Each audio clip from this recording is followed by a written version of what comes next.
warmed up. That's what I like to hear.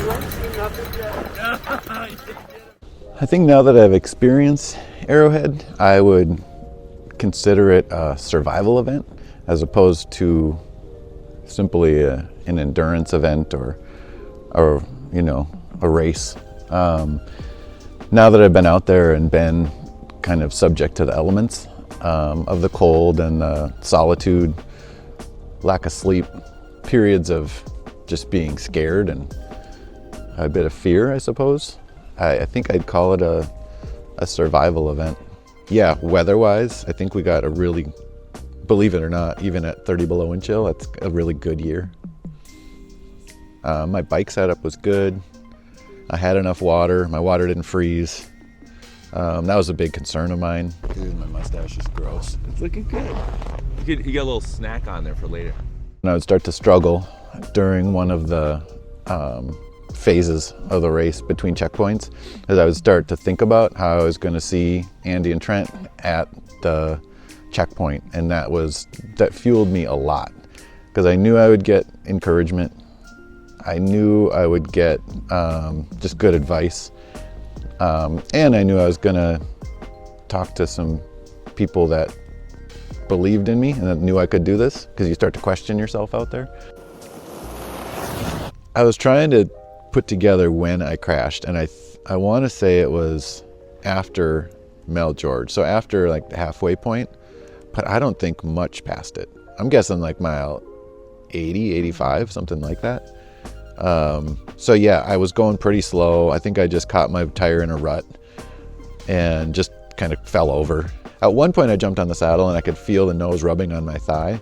So I got off and I just banged it straight.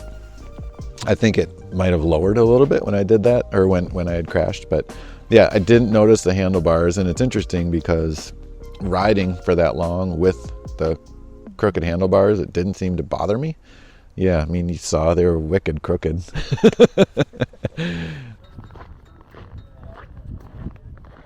You kind of look like a juggalo, dude. Juggalos are really nice people. People hate on juggalos. Wait, you got some juggalo vibes going on over here? The biggest unknown was, when am I going to get to the point where I really need to sleep? Because it's such a weird amount of time.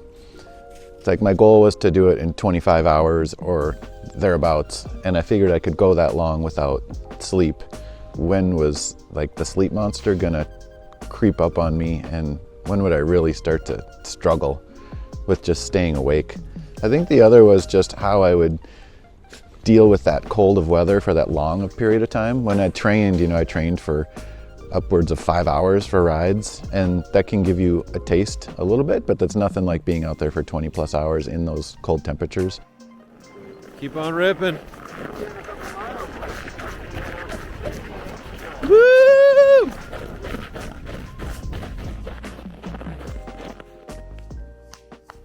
Yeah, I hallucinated a bit. I kept thinking I was seeing things like, I thought I saw an apartment building. I thought I saw a line of mailboxes that were shaped like cows, like novelty mailboxes. Towards the very end, when I thought I was almost to the resort, which was the finish line, I thought I saw a shed, which made me really excited. Like I was almost done, and then it wasn't. It was just the trees. 55 to live. So at mile 9, I stopped to fill it, my rear. And when I was unscrewing my pump, it took the valve core out with it and just emptied my thing. And then so I'm putting it back in, and then the entire valve came loose. So the whole valve was just jiggling there, and fluid or sealant was coming out like at the rim. And then I fought with it for a while, and then I got to the point where I couldn't move my fingers. I was like, dude, if a snowmobile comes now, I'm done. Like I can't, there's nothing to do. Somebody tried helping me with the pliers. And I think what was going through my head was that I'm done at mile 9. Finally, I was like so cold, I was just like, put my coat on and started walking with a flat. I tried riding it flat. I was like, no way. So I just walked. So I sat for 45 minutes trying to fix it. And then I probably walked for like a half hour. And that once I got to Gateway and my electric pump warmed up enough that I could use it, I filled them up. And then when I left there, I felt like I was flying. Like I felt so much faster.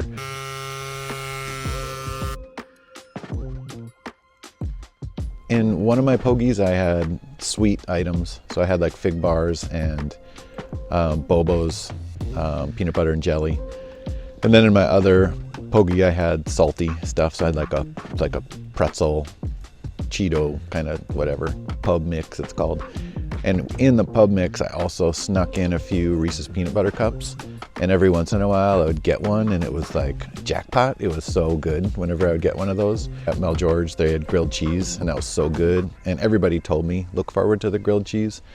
And it was awesome. They made me 2.